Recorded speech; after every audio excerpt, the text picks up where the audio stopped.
One, I think we are going. It appears to be that we're going. Let me just double make sure. Yes. Stream manager. All right, yeah, we're going. We're going. Okay. Yes, it's F101 week whatever 9. I've had a long day. I've had a weird day. Um, and Dave is here. Andrew and Nate should be here at a point. Sam will not make it. Um, Pour one out for our fallen soldiers. It is the Monaco review and the Spain preview. It's the end of the triple header. We will not. We got a break next week. We won't. There's no F1 next weekend, so everyone will get a brief break from me annoying them to get their podium picks in, and then it'll promptly resume again. Um. All right. So starting off with the Monaco review, I told you it was going to be boring. fair like full disclosure, I didn't actually watch the whole race because everyone in F101 got together on Sunday. And so for the last hour of the race, last like maybe 45 minutes to an hour, I did have to drive home like to my parents' house where we all met up. So I had it just as a radio basically going on in the car. But from what I could tell, I didn't miss much. Oh, and there they are. Um, so the finishing order was Norris, Leclerc, Piastri. That's the podium. Verstappen, Hamilton, Hadjar, Ocon, Lawson, Albon, and Sainz rounds out the points. I just realized now that I spelled Lawson's name wrong.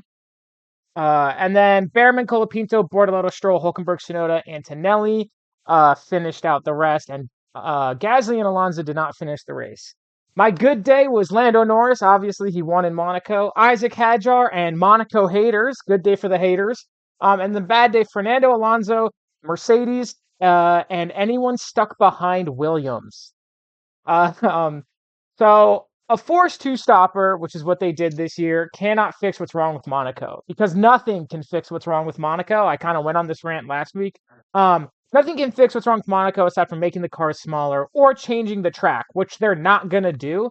Even with two stops, it's impossible to overtake. There was one overtake all race, and it was Lance Stroll, my goat, the only person to overtake in Monaco. First laps overtakes don't count, so Bortoleto and Antonelli overtaking each other did not count, and they never count in F1. So as far as stats go, um, George so Russell, he overtook. yeah, well, it's not an overtake if it's illegal. So we'll get into that though. Don't worry. So even with two stops, it's possible to overtake, and teams, mainly V Carbon Williams, use their second car to create a huge gap to give their first car two free stops, and there's nothing anyone can do about it aside from straight up making it a penalty to create a gap. Like if the FIA was like, if you're going too slow, it's a penalty, which isn't reasonable because then do you only have that rule for Monaco? Then do you have that rule everywhere? Are you admitting that Monaco overtaking is impossible then? Um, and how do you even penalize that? How do you like regulate that? And it's just like admitting defeat almost that it's impossible. They're putting Spa on rotation, this amazing racetrack that everyone loves. They're getting rid of Imola. They're keeping Monaco because it's historic. Um, like I said, which is really annoying because the racing sucks. Like I know it's historic. I get like that, like, oh, they've never changed the layout, and like, this is like the one race every like the drivers and the teams and F1 loves it because it brings them all a ton of money. But like it is really boring. And as an American, I demand to be entertained by my sports. The NFL is not a sports league. It is defined as an entertainment it's in the entertainment industry, not the sports industry. So and F1 is owned by American company. So get rid of Monaco. That was a great quote.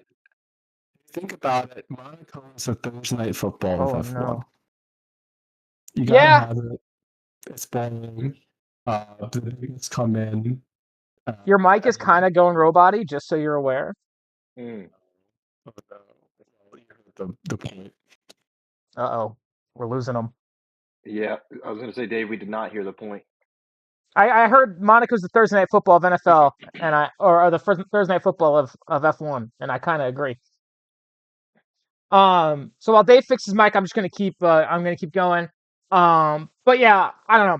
I don't like Monaco. I get like it's a huge division in F1. Like when the fan base, it's like some people love Monaco. They're like it's historic. You need it because of the pedigree. And other people are like it's so boring to watch. So, and with it impossible to overtake, whoever qualifies pole is going to win. And Norris proved that. And he also proves that he still has it in him to take the fight to Oscar. And he put in an insane qualifying lap for pole. The first driver to go under 70 seconds in Monaco, lap record.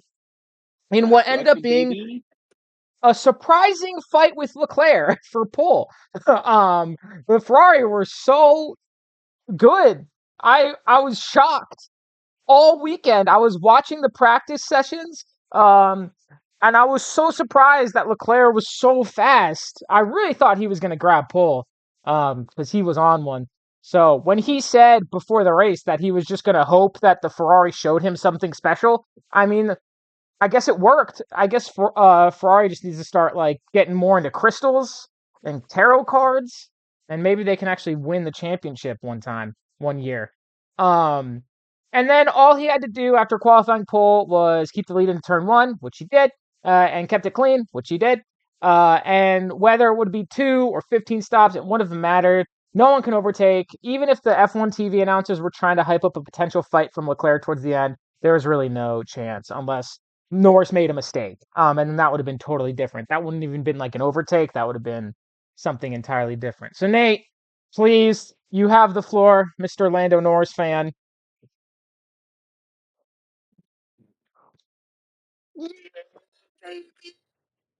Your mic totally didn't get any of that, but I could tell he was loud. Is my mic good now?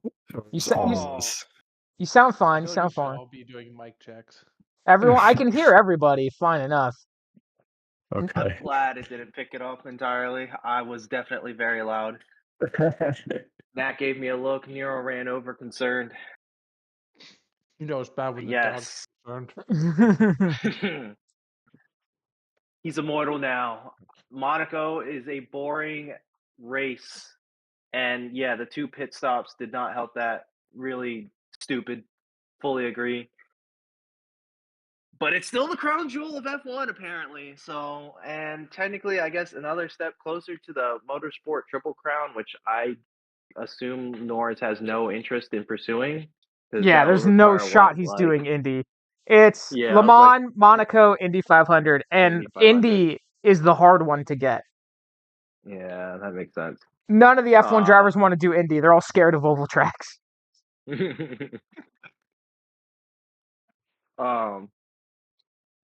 But yes, he's immortal now. Maiden Monaco victory.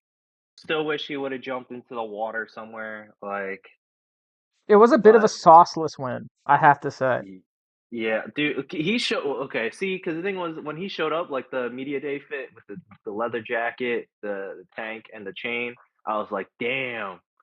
See, I was riding that, and then he got the win. Well, I guess even before that, qualifying, like not just taking pole, but like a record lap time, 69 seconds. Very nice, if I do say so myself. I'm also just frustrated from a podium standpoint. The 1 week I don't pick Norris, Piastri, Leclerc. Piastri and Leclerc are the other 2 on the podium. So, yeah. Although I guess I should technically be frustrated at partially annoyed with Max's qualifying being interrupted. With Lewis, well, I'd say Lewis, but I guess technically Adami. Yeah. But regardless of that, yeah, focusing on the McLaren win. I guess my main thing, looking forward, is okay, now it's a 3-point race between Lando and Oscar.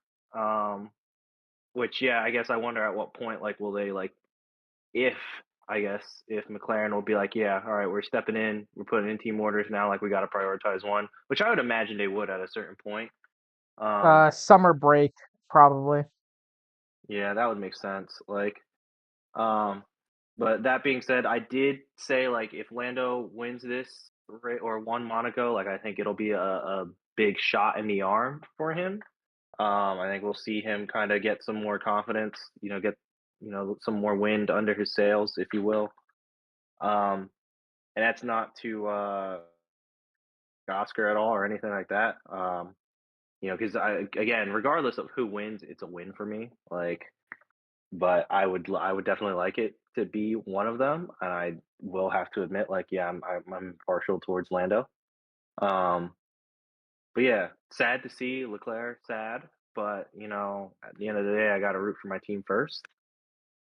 Yeah, yeah, as you said, yeah, kind of a sauceless win. So I'm just like, but still very happy with the win. Um,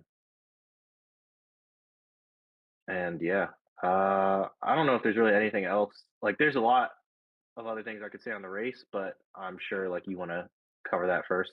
Yeah, we'll get into more of the Oh, race. But yeah, he did have an amazing qualifying for sure. Lap record, nothing to balk about. And we'll get into the Lewis stuff. We'll get into Ferrari next. But first, Piastri and the other McLaren brought it home in third, kept his title lead, like Nate said, by margin is cut down to 3 points ahead of a very potentially pivotal weekend for the team, which we'll get into more when we do the Spain preview. Ferrari, mainly Leclerc, surprised everyone with their pace around Monaco. I thought that they were going to be trash given their recent qualifying performance. They're bad in the slow corners. They proved me wrong. Sorry to everybody that I prevented from putting Leclerc in their podium with my lack of belief. That's on me. Like Nate said, Hamilton had some issues with his race engineer all weekend. He accidentally impeded Max during qualifying because his engineer gave him wrong information. And then the highlight of the race, in my opinion, was Hamilton at the end asking his engineer if he was mad at him. And then he got no response. He got fucking left on red. And like I said, the impeding penalty that dropped him from 4th to 7th on the grid, but he finished 5th through undercuts in the pits. And because Alonso had a DNF. Going down the grid, Verstappen qualified from 4th to 7th. Qualified 4th, finished 4th. He technically qualified 5th, but with the grid, with Hamilton's penalty. He was really hoping for red flag at the end of the race when he was in first and he hadn't taken his second stop. Didn't happen. You can't bank on a safety car. Everyone who tried it lost out, mainly Verstappen and Mercedes. Although Mercedes kind of had some other issues. Hadjar was easily the best of the rookies this weekend. He had a rough practice sessions, totally turned it around, brought it home in 6th after qualifying in 6th. Like I said, no one overtakes. Really strong Saturday from him. Definitely deserves the praise. Lawson finishing 8th got him his first points of the year and brings VCarb an important double points finish, inching them closer to Haas, who had a very mix of emotions. Ocon brought it home in 7th, and Behrman, hit with a 10-place grid penalty from an impeding incident in practice, started dead last and got up to 12th with aggressive early pit stops, but it was really a weekend for him to forget. So like I said, Haas, when I've been saying this, they've got high highs and low lows. They really need to, even that out a little bit, and get a little more consistent, especially because the midfield fight is pretty close. Haas has 26 points. VCarb has 22, so they're only 4 points ahead of VCarb. And then Aston Martin's got 14. And, if Fernando Alonso decides to win a race somehow, because he could, you never know, it could be rough for Haas. So they're gonna really need to get their even out their high highs and low lows. I think it will be maybe the goal. Williams gets another double points finish by pissing everybody off. Everyone who was stuck behind them. They just had Sainz back up the pack so much that Albon got both his stops for free. Strategical, sure, so boring, and it makes sense for them to do it. It's so sucky, and like everyone hated it. The drivers were complaining. The commentators were complaining. To be fair, V-Carb did the same thing, but Lawson only really held up Albon while Sainz held up half the grid. So Williams is getting kind of the more of the hate, and in my opinion, I think they deserve it for the strategy. Again, it's a fair strategy. I get why they did it. It just was boring to watch. But 9th and 10th will be a disappointment for a team that's used to finishing at least in 5th. So, weirdly enough, they kind of had like a not great weekend, even though they got double points. And one of those people held off by Williams was Mercedes. Nate kind of alluded to this, or Dave did, sorry. Both cars didn't qualify well. They had a bad weekend. And when Russell had a chance to qualify well, his car just completely lost power in the tunnel during Q2. Then they were stuck behind Williams all race, and they were so pissed off about it that Russell, in the Nouvelle chicane, decided to cut the chicane, overtake Sainz, and they were like, yo, Russell, that was illegal, dog. He's like, I'll take the penalty. Probably thinking that he could outdrive a 10-second penalty. Race control gave him a stop go, which put him right back behind Sainz, which I'm sure he was super happy about. Antonelli did the same thing, also cut the chicane, but gave the place back after seeing the penalty that Russell got. And the team also forgot that it was a mandatory 2-stop. Toto was like, we totally forgot that you had to take 2 stops. Until the very end. So that ended up Antonelli in dead last. So good job, Mercedes. You completely messed it up. Nothing went right for them this weekend. I don't know how they forgot it was a 2-stop race, but they did. And then maybe because they were just so mad being stuck behind Williams, they forgot any sort of rules. So, I mean, it was really like funny to see Russell just kind of shoot past Sainz, and then they was like, "I'll take the penalty," which I think if he didn't say that, it might have been a 10-second penalty. But because he did it and he was like kind of like whatever, maybe race control was like, you know what, we're gonna put him right back behind. We're gonna put him right back behind Sainz. There's nothing you can do about it. So then early on in the race, lap 9, Gasly crashed into the back of Tsunoda. And took himself out of the race. They're kind of going through a rough patch right now. Tsunoda didn't qualify well when he really needed to, which put him right in front of Gasly in the slower Alpine. And the lovers are going to leave Monaco disappointed and with some things to work out in couples therapy between the two of them. And I hope they can do that. How long have you been waiting to say that? Ever since I wrote it. Ever since I wrote it. And Gasly even doubled down after the race, even when it was very clearly not Yuki's fault. So it's hard to see. I hate to see two lovers fight. Lovers plural. Huh? You guys both. Yeah. It's not like working. Okay. Anyway, I hope the therapy also helps Gasly score points, like any of them. That'd be cool. Well, hey, let's set our bar reasonable. I did also notice they did not include Alpine in the midfield when you're talking about who was it, Haas. You're not scared at all about Alpine. Alpine's got 7 points, dog. I guess if they won a race, they'd be ahead of Haas, but that's not going to happen. Just you wait. You wait. You need everyone to. Colapinto could do a crash gate, I guess. We'll get to that. Speaking of Colapinto and crashing, he didn't crash! Yay! It was an improvement from Imola. His 2 races into his 5-race contract, and everyone's already asking the question, what does Alpine do after these 5 races are up? And what do they do if Colapinto hasn't scored a single point? But that'll be a question that'll be much more discussed in a few weeks. But just throwing it out there. Alonso, like I said, qualified 7th with a great lap. Retired with an engine issue, the unluckiest driver in the world. And then Stroll got a 1-place grid drop for impeding Leclerc in practice, qualified 19th, finished 15th because of the undercut, and also because he was the only person to make an on-track overtake. Everyone, congratulate Stroll, send him a nice DM on Instagram. Hello? Did someone just knock on my door? Hold on, I'll be right back.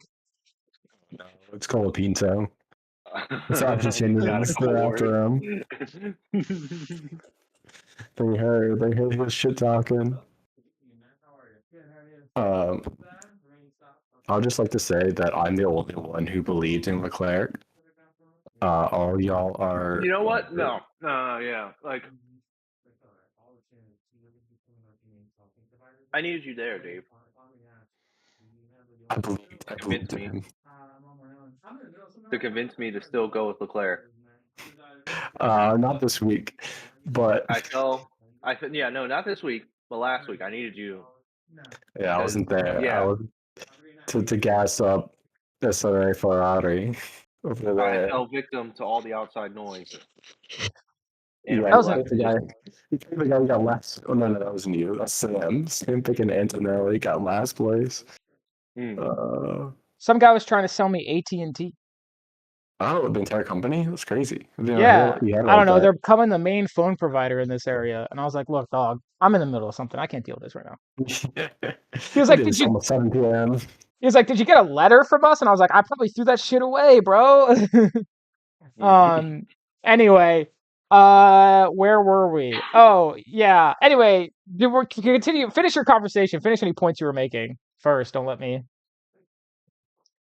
He just wants to believe in Leclerc more. Not That's this the week, but that's the problem with Ferrari. They make you want to believe. They will let you down. I doubled my points. That's true. You did.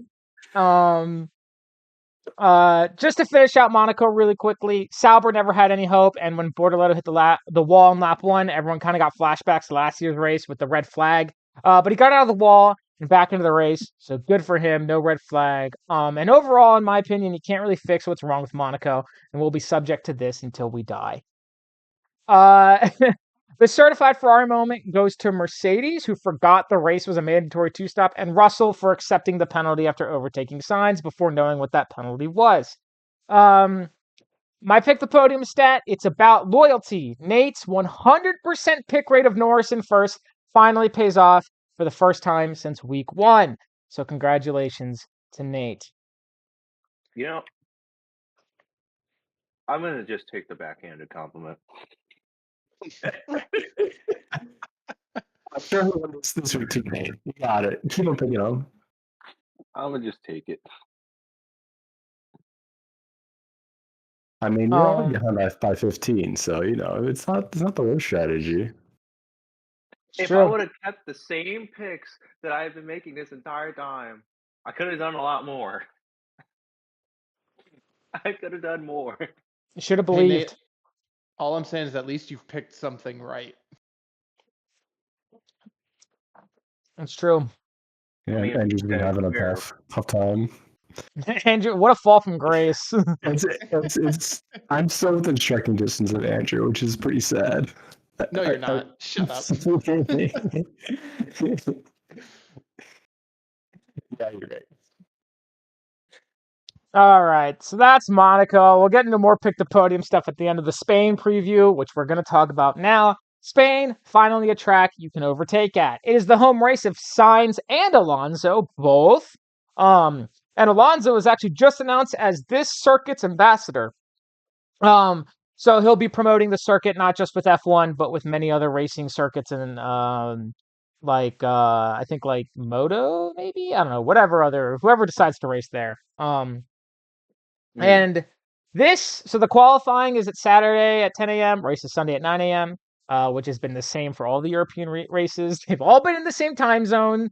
So this is the week we've been alluding to all year, the week with the big technical regulation changes targeting the front wings of the cars and how much they're allowed to flex and move. That's the core target of the regulations. I don't know if there's other stuff in there. There might be. I haven't seen anything about it, but the core is the flexi wing. Red Bull is certain that this will take away McLaren's advantage. So is Ferrari.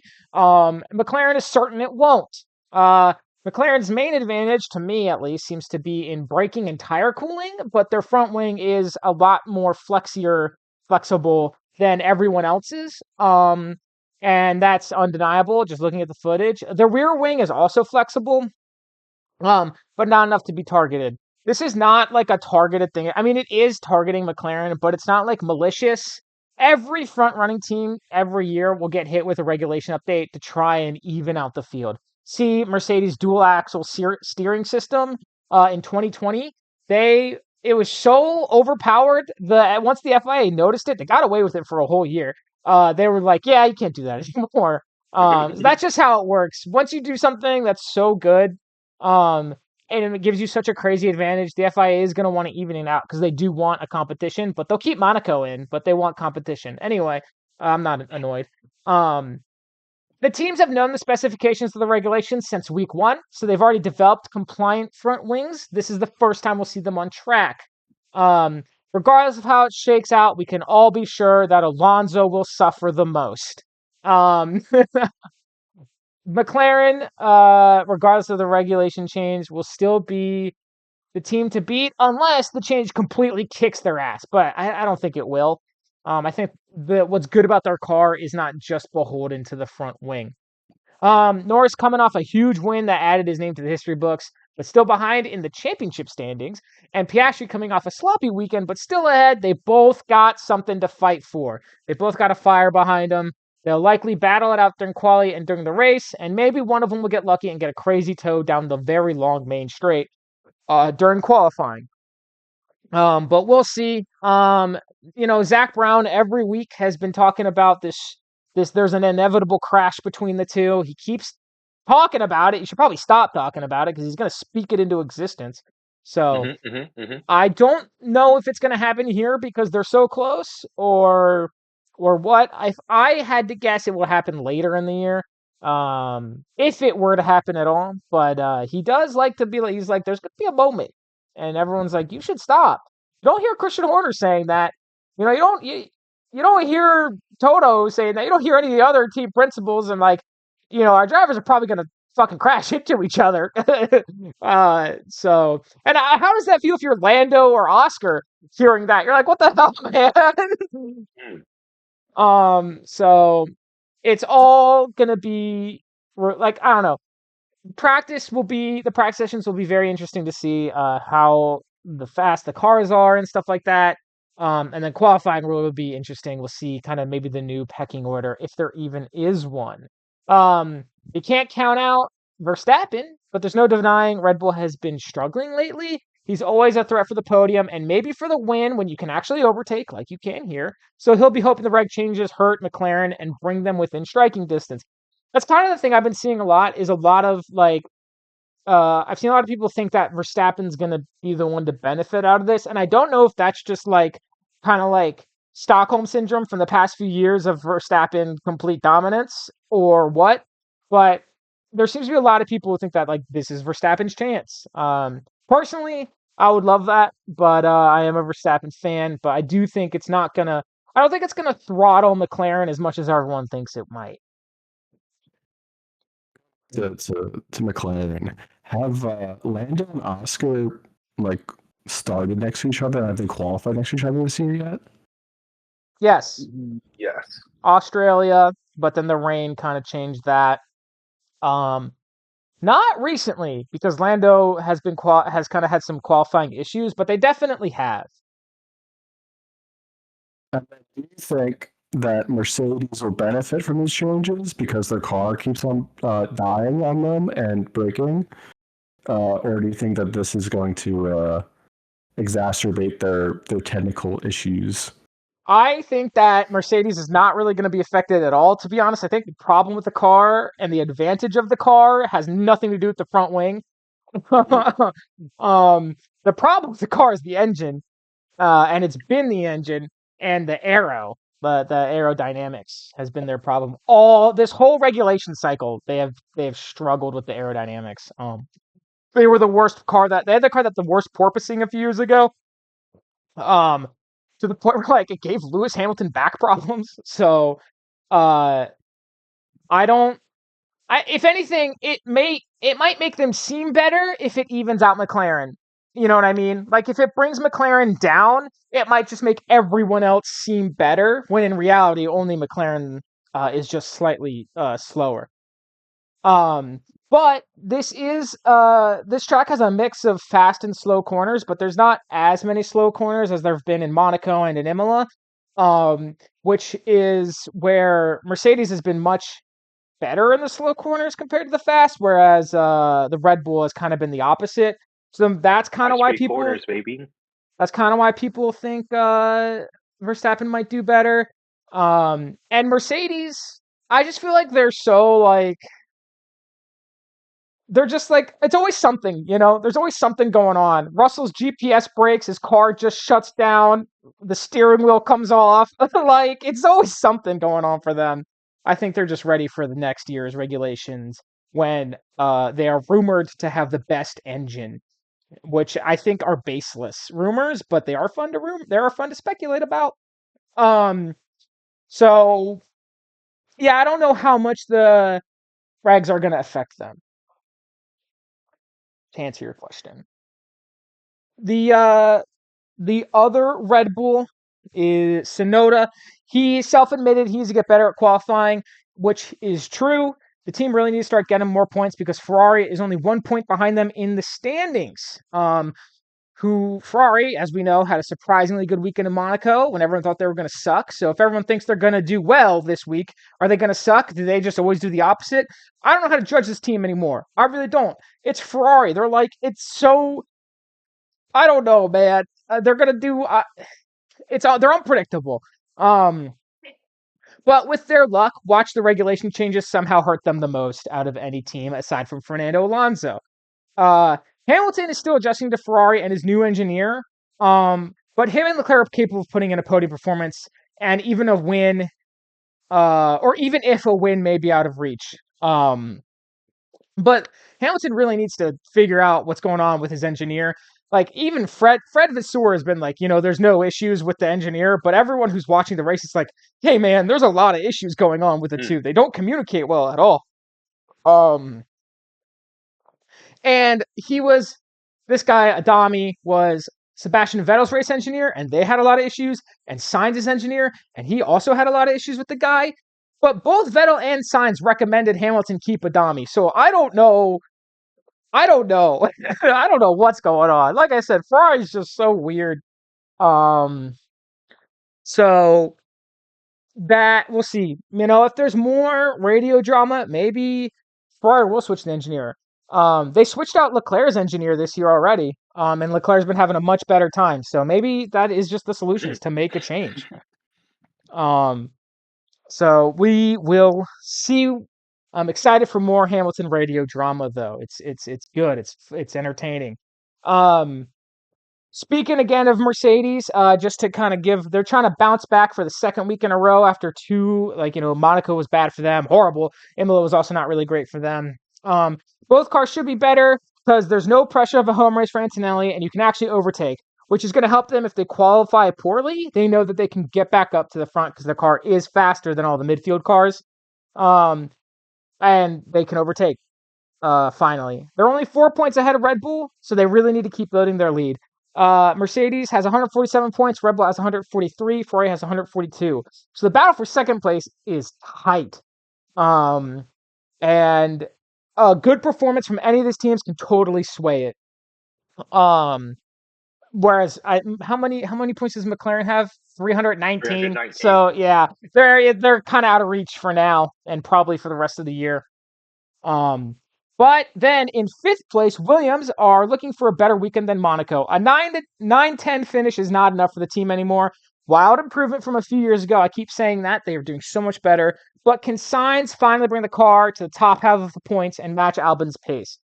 Sainz has been good. He's been finishing the points, but Albon's been finishing up in fifth, and Williams needs Sainz to get up in there as well. And he can. He's capable of it, but is he capable of it in the Williams so far this year? No. But hopefully he'll turn it around. Maybe he'll be emboldened by the home crowd. And the other home driver, Fernando Alonso, Aston Martin continues to be a very confusing team to watch. They're either weirdly good or impressively awful. They're like Lance Stroll is somehow finishing in fifth. Or it's like, wow, they're so bad. How is this possible? Alonso has yet to score a point. And since it's his home race, he really is going to need that bad luck streak to end. But it probably won't. So, yeah, I don't know. If it rains, Stroll will do well because for some reason he's like amazing in that race. but it's going to be clear all weekend, at least last I checked. Haas need Behrman to recover after 2 really poor races in a row, so the team can come kind of out of this triple header with some decent points and some hope for the future. They're going to want, like I said, more consistency after the high highs and low lows. Ocon's been also pretty inconsistent. So especially with the midfield battle also really close. I believe, isn't the difference between finishing 5th and 6th like millions and like tens of millions of dollars? So, it's a fight worth having. Europe, after this race, Colapinto will be over halfway through his contract, and he really needs the points to show for it. He's had 2 bad weekends in a row, and while Monaco is a tough place to race and qualify, the crash in Imola wasn't a quirk of the track, it was his fault. I kind of have no sympathy for the guy. That's more because I just hate Briatore. So it's not necessarily his fault that I'm a hater, Colapinto. It's more his manager, but whatever. And then on the other side of the garage, Gasly can finish in the points. He's got some real speed. He's finishing first in like all these practice sessions, but that speed doesn't translate to qualifying or the race. So Alpine really needs to figure that out as well, especially if they want to get double-digit points this year. So finishing up, V-Carb after double points finish is going to want to replicate that with Hadjar, who's driving so well right now. He, I think, is the best rookie right now. I think if you put them all in the same car, Hadjar would do the best, with Antonelli close behind. Obviously, Antonelli's performances are a little skewed because he's in the Mercedes, which is a faster car, and they have actual strategy, unlike V-Carb. But Hadjar has been doing so well. So impressive. He's going to get in that Red Bull seat. Probably not this year. Hopefully not this year. Hopefully they let him develop. But maybe next year or the year after, depending on how it works out with Yuki. And then the other V-Carb driver, Lawson, has hopefully gained some of that confidence back that he had after a good, clean point-scoring race in Monaco. He played the team game well. He drove well. He got his first points of the year. So hopefully he's feeling a little bolder. And then Sauber is hoping for everyone in front of them to crash into each other. And that's the Sauber report. And that's Spain. Technical regulations. We'll see what happens. It's either gonna, either nothing's gonna change or McLaren, or it'll bring McLaren closer to everybody else. I think those are my 2 predictions for the reg changes. I don't think it's gonna like put McLaren in like 5th. You know what I mean? I think it might just bring everyone closer. We'll see. I'm not super convinced on Lawson for V-Carb just because this race was so strategy dependent on how he got points. So we'll see if it was just like a fluke of Monaco or if he actually like got something under him where he can actually race now and get some actual points. Lawson? Yeah, Lawson. We'll see. I think yeah, a little bit. But any points, like, I mean, you can argue that for Lando too. Like, ultimately, it was all the qualifying performance. It wasn't the actual race, really. So did he show that he still has it in him to race well? It's hard to tell because it's Monaco. But the win is going to be a huge boost. And I think for Lawson, the first points of the year in Monaco, it's a special place, even if I hate it. So. But you're right. We'll see. Maybe everyone will just go right back to where they were in Imola. I'm pretty sure a lot of people are hoping that isn't the case. So that is Spain. It is this weekend. It is going to be an interesting one. Or it's going to be, the same as it always is. We'll see. It's hard because we don't know how the regulations are going to affect each team. It's all speculation. So it'll be the Spain review in 2 weeks will be much more interesting. It'll be way like, oh, we can actually see how it was affected the race and stuff. So it is time, I think, to move on to pick the podium. Sam has not texted me his yet, but I believe he is busy right now. So I'll get his later. I will make sure he gives it to me before Thursday, before tomorrow. So I what happens if he doesn't? Are we uh, enforcing? What happens if he doesn't? here's the thing. I try to make sure people have it in before we know, like if something comes out, like definitely before the practice sessions. But I try to get it in before Thursday, before it's like, oh, you know, like if something happens and like we're like, oh, it turns out Red Bull, like let's say I have Verstappen winning and it's like, oh, and then on Thursday it's like Red Bull's like, we messed up and we're not going to have we're going to have to take an engine penalty. But I want the podium predictions kind of before any of that kind of stuff happens. Copy mine if he doesn't get them in time. Huh? He can just copy mine if he doesn't get them in time. Here's what I'm getting at. I know Nate and Andrew are kind of paying attention. Nate, definitely. Andrew, I don't know how much you're paying attention to the practices and to the headlines and stuff. Dave, I also don't know how much you are. I know for a fact Sam's not looking. So I think it's like for him it'll be okay.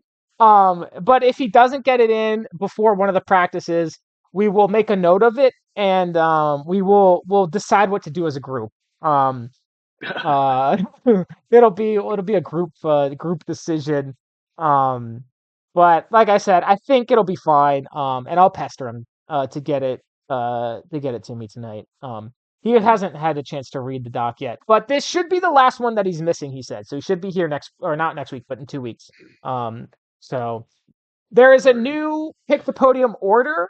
Dave, I talked about this yesterday or last week. I'm gonna go first, then Nate, and then it would normally be Sam, but we don't have his yet.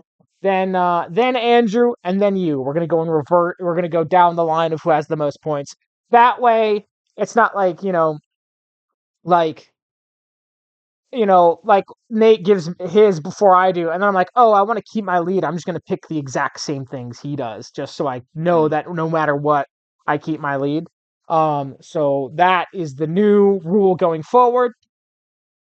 So which means I have to go first, which is kind of rough because I haven't really thought about this, but I am gonna go ahead and I'm gonna say that Max Verstappen is gonna win the Spanish Grand Prix.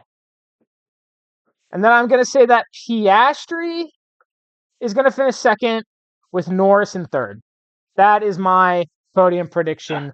Nate, it is your turn. Well, I don't know if you read my Honda Mugen F101 doc. No, but for my picks, you gotta remind me that it exists. I'm sorry. It's okay. Did you actually open it up? Yeah, I just opened it up right now. Yeah. Anonymous gopher. Anyways, my picks. I'm going with, you guessed it, Lando Norris. Gonna go with Lando Norris first. I mean, I said he was gonna find his pace again last weekend, and that if he won, it'd be the shot in the arm for him. I think we're gonna see a follow up. I think we're gonna see some more composure from him and a little bit more confidence. Max Verstappen in second. I think the track plays a bit to Red Bull's strengths, as mentioned before by you earlier. High speed corners, that kind of tends to be where Red Bull finds success. And anything that'll give Red Bull a bit of a boot, I think kind of puts Verstappen in the picture. Maybe I am Stockholmed, like you said, but I mean, it makes an opening for arguably the strongest driver on the grid to force his way back into the picture for first. I do think that Lando, along with McLaren's technical advantages, kind of hold on, because it is supposed to be hot, and McLaren's strengths with the car, from what I understand, are, as you mentioned, in cooling, with both braking and tire management there. So I think that'll kind of be able to hold Verstappen off, but I don't think that keeps them from claiming one papaya victim. And unfortunately, by process of elimination, Oscar Piastri becomes that papaya victim. That being said, I'm not confident enough in Ferrari, given the chaos that is currently going on, to continue to have faith.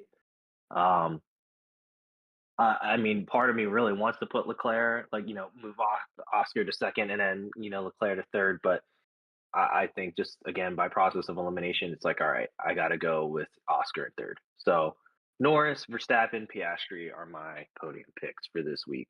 I would love to see Sainz do something at the home race. I don't think it's going to be putting Williams on the podium just yet. I would love to see Alonso, at least break his bad luck streak. I mean, the man has not finished in like 4 of the first 8 races, which is freaking rough. He's also never scored a I point this year. Yeah, so it's like I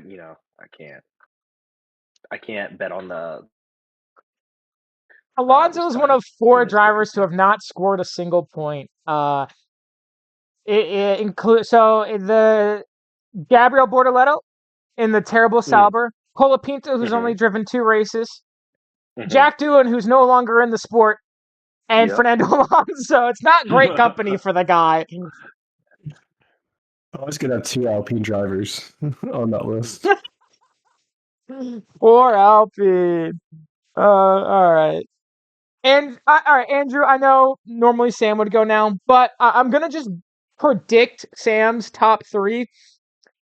I'm gonna say he's gonna go Verstappen, Norris, Antonelli. We'll see if I'm right. You might just go for 3 Piastri, Verstappen, Antonelli. Just Again, really, yeah. really just going for it. We'll see. I think we can all kind of rest assured that Antonelli will be somewhere in that theory. Got last race, but you know what? He's gonna finish first this race. That'd be crazy. It is, Mercedes has not done well in hotter weather historically, and I think it is going to be a little warm there. Except this year, they've kind of squashed that rumor, that not rumor, I guess they've kind of like they've gotten over their hot weather issues. And the big reason they have hot weather issues is because their testing facility is always really cold and rainy. So whenever they do like test drives on the track, it's always built for cold weather. So Andrew, what you got for us? First things first, fun facts. While reading your document today, got bored, so I started doing some Googling. Did you know 7 out of the last 10 world champions won this race? Did you know that the last 9 races in Spain have been won by Lewis Hamilton and Max Verstappen, which might be skewing that number a little bit? Holy crap! I was throwing it not Yeah. out ready there. for that. For the past 9 years, this race has been won by 2 people. Good lord. Uh, Well, I'm gonna change it up then. You and Nate went with 2 of the 3 front runners. I'll take the third. all right. Give me Piastri in first. I like Bounce that. back day for him. But I think Verstappen does better than Norris in this race. For sure. I think we'll go Verstappen 2, Norris 3. I don't think Ferrari doubles down and has 2 good weeks in a row. And I don't think anyone else is really close to those other 2 teams right now. I think that's fair. I think that's a fair assessment. Yeah, everyone's gonna have egg on their face when Yuki Tsunoda puts in the greatest qualifying lap of all time and wins the race from pole. Max, I will buy you a steak dinner or equivalent because I know you don't like steak. Thank you. If Tsunoda wins this race. You know what? Accepted. I will be in tears the entire dinner. All right, let's hear it. Let's hear it, Dave. What you got? The resignation.